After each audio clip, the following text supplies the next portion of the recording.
La parole est à Madame la Présidente Valérie Rabault pour le groupe socialiste et apparenté pour 10 minutes.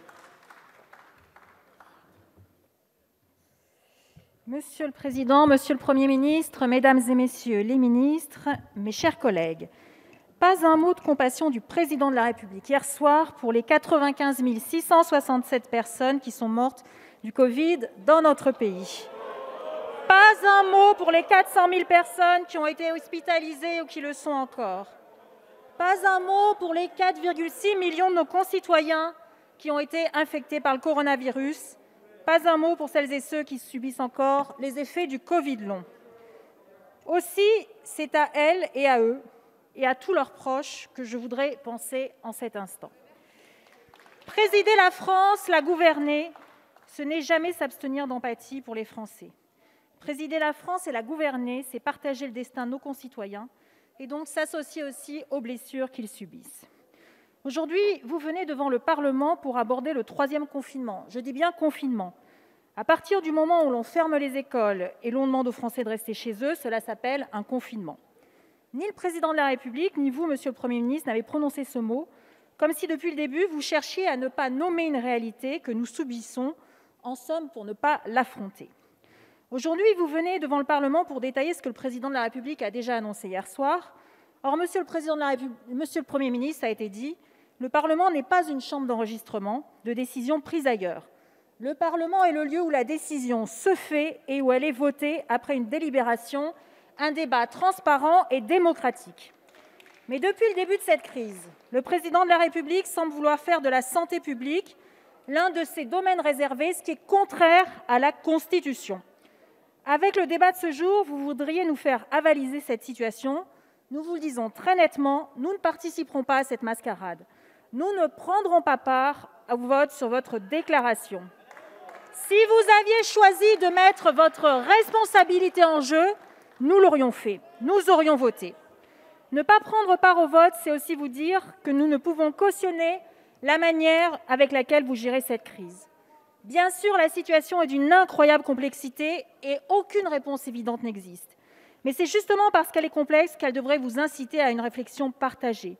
Sincèrement, le Président de la République pense-t-il être plus intelligent que la chancelière allemande qui prend la peine de débattre 7 heures durant avec les présidents de région pour élaborer un consensus, qui prend la peine de faire voter toutes ses décisions par le Bundestag et qui déplore aujourd'hui 20 000 morts de moins que nous, alors que l'Allemagne compte 17 millions d'habitants de plus.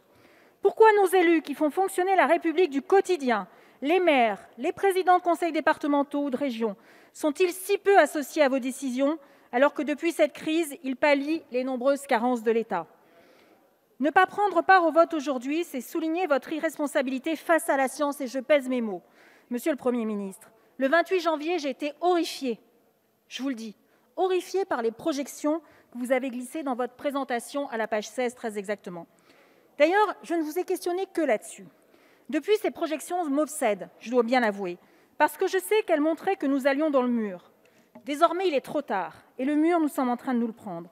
Le 18 mars, ces projections avaient disparu de votre présentation, comme s'il ne fallait pas montrer qu'elles étaient en train, malheureusement, de se réaliser.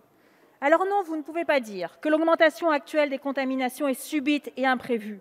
Le Président de la République ne peut pas dire, comme il l'a fait hier soir, « nous sommes entrés dans une nouvelle course de vitesse ».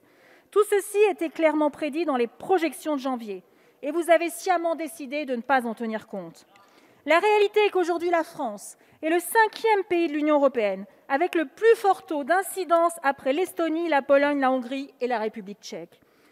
Ne pas prendre part au vote aujourd'hui, c'est vous dire que nous ne croyons plus à vos annonces. Comment leur accorder du crédit quand aucune de vos annonces précédentes ne s'est réalisée? Le 3 décembre dernier, vous annonciez que 15 millions de personnes seraient vaccinées avant le printemps, Monsieur le Premier ministre, pas à la fin du premier semestre. Le printemps, c'est fin mars. Comme chacun sait, le printemps, c'est fin mars. Fin mars, nous y sommes. 8 millions de personnes sont vaccinées ou ont une première dose quand vous en aviez annoncé 15 millions. Le 1er mars, le Président de la République parlait pourtant de tenir, je le cite, 4 à 6 semaines avant que ça aille mieux. Le 3 mars, le porte-parole du gouvernement déclarait qu'on retrouverait une vie, je le cite, plus normale dès la mi-avril.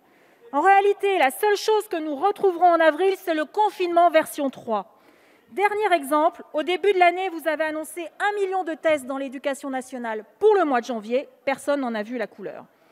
Ne pas prendre part au vote, c'est vous redire que nous ne comprenons pas que vous n'ayez pas mis en place une organisation commando pour la vaccination, parce que la vaccination, c'est la seule bonne nouvelle de l'année 2020 et qu'elle fonctionne. Dès le 9 juillet 2020, dans un envie transmis au gouvernement, le Conseil scientifique pressait le gouvernement d'établir une stratégie vaccinale nationale et proposait une série de recommandations en ce sens. Le 13 octobre, mon collègue Boris Vallaud était le premier parlementaire à interroger le gouvernement sur sa stratégie vaccinale. Réponse du ministre de la Santé : rassurez-vous, tout est en cours de préparation sur ce sujet. Comment être rassuré quand nous avons vu début novembre que plusieurs pays lançaient l'organisation de centres de vaccination et que dans le nôtre, rien n'était prêt ? Alors bien sûr, il y a des retards de livraison des doses et ils touchent tous les pays européens. Mais pourquoi avoir attendu début mars pour ouvrir la vaccination le week-end ? Pourquoi avoir attendu la mi-mars pour lancer une campagne de vaccination sur laquelle vous dites sans cesse accélérer ? Résultat des courses. En France, 13% de la population a reçu au moins une dose, contre plus de 30% aux États-Unis, où 90% de la population aura accès à un vaccin à partir du 19 avril. Nous en sommes tellement loin.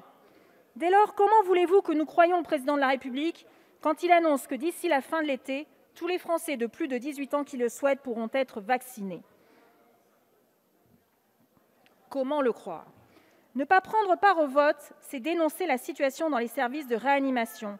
Depuis 1 an, rien n'a changé et nous en sommes au même point que l'an dernier.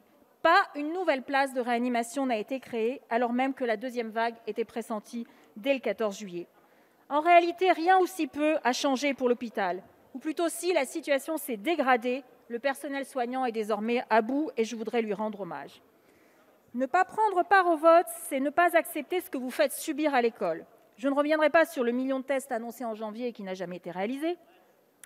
Au-delà de leur non-réalisation, il est extrêmement choquant que vous demandiez une participation financière aux enseignants pour les tests salivaires. Concernant la continuité pédagogique, les enseignants vont devoir reprendre les cours à distance pendant au moins une semaine. Mais les difficultés d'accès aux outils numériques chez les enseignants comme chez les élèves demeurent.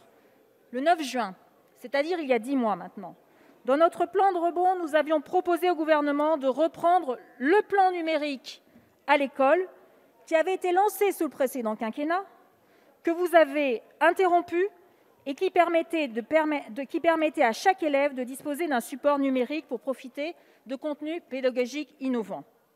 Vous vous êtes contenté de verser une prime informatique de 150 € aux enseignants, mais qui ne peut raisonnablement pas financer l'achat de l'ensemble du système d'informatique. La jeunesse va inéluctablement, et encore une fois, payer le prix fort de ce 3e confinement. Certaines mesures prises récemment vont dans le bon sens, et nous avons tout de suite soutenu le repas à 1 € pour les étudiants et les chèques psy, mais elles restent très insuffisantes face à l'ampleur de la crise qui frappe la jeunesse.